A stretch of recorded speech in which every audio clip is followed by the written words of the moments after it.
양문석에 대해서 이재명 대표가 어떻게 했습니까? 괜찮다고 넘어갔죠. 그런데 그분이 집을 샀습니다.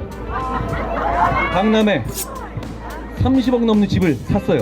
그 시기가 어떤 시기인지 제가 알려드릴게요. 여러분 기억나세요? 문재인 정부 대출을 못하게 했던 거 기억나십니까? 그런데 바로 그때입니다.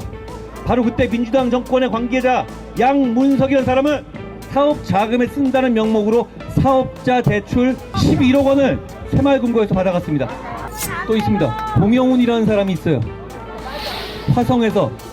화성에서 이재명 대표의 공천받아 출마한다는 사람입니다.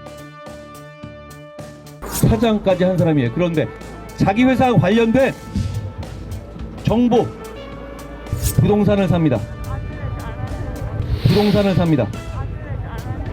호재 직전에요. 토지거래구역 해제 전날 그걸 군대 간 자기 아들한테 넘깁니다.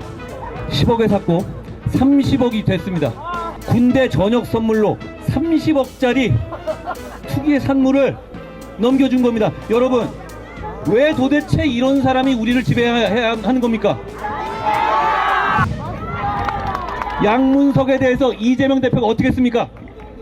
괜찮다고 넘어갔죠. 그런데 막말의 문제가 아닙니다. 그분이 집을 샀습니다. 강남에 30억 넘는 집을 샀어요.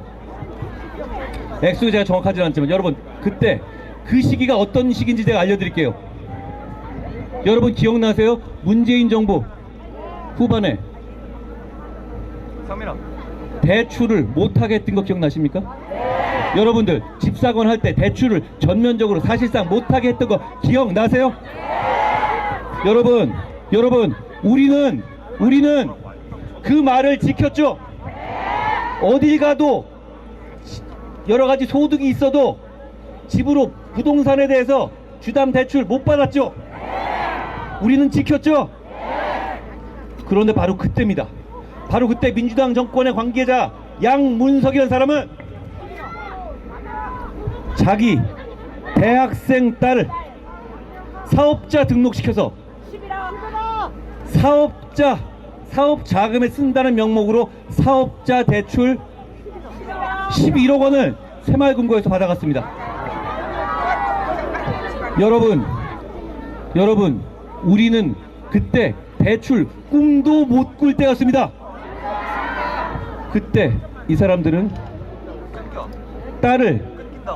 딸이 사업하는 것처럼 속여서 새마을금고에서 11억 원 대출 받아갔습니다.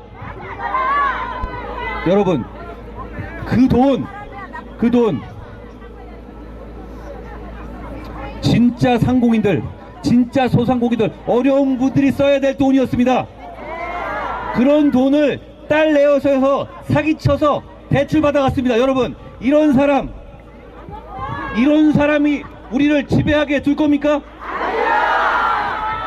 여러분 조국 대표가 왜 박은정 같은 사람 정리 못하는지 아십니까? 왜 이재명 대표가 양문석 같은 사람 정리 못하는지 아세요? 자기가 더 하기 때문이에요. 여러분 우리가 익숙해졌고 잊어버렸습니다. 조국과 이재명이 어떤 범죄에 연루되어 있는지를 기억해 주십시오. 그 사람들보다 자기들 기준에서는 조금 덜한 사람들은 창피해서라도 그냥 안고 갈 수밖에 없어요. 그럼 그런 사람들이 선량한 시민들을 지배하는 세상에 올 수밖에 없는 겁니다. 여러분 또 있습니다. 공영훈이라는 사람이 있어요.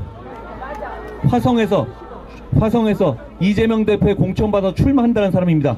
현대자동차에서 대관 관련한 기자하다가 대관 관련한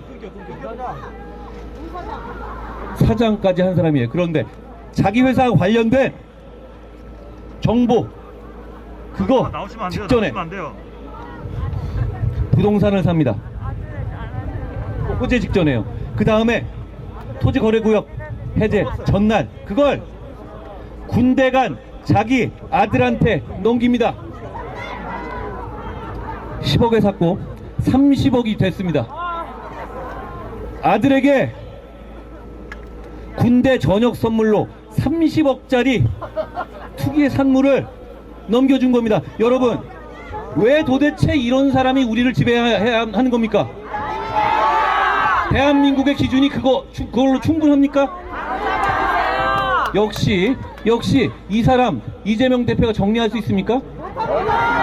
대장동, 백현동 비리 이것보다 공이 몇 개 더 붙여야 하는 거죠? 이재명 대표는 대한민국의 기준을, 조국 대표는 대한민국의 기준을 정말 지하실로 끌어내렸습니다. 여러분, 우리는 그런 사람들이 아니지 않습니까? 여러분, 또 있습니다. 김기표라는 후보가 있습니다. 그분은 문재인 정권 후반에 문재인 정권에서조차 도저히 어쩔 수 없어서 청와대 비서관을 내친 사람입니다. 이유는 영끌 대출 받아서 부동산 투기했던 사람이에요. 그런데 그 부동산 아직까지 그대로 갖고 있습니다.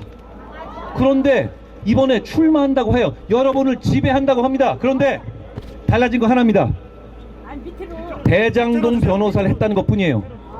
여러분, 우리의 공직이, 우리의 국회가 그런 사람들이 우리를 약탈하는 장으로 쓰여서 되겠습니까?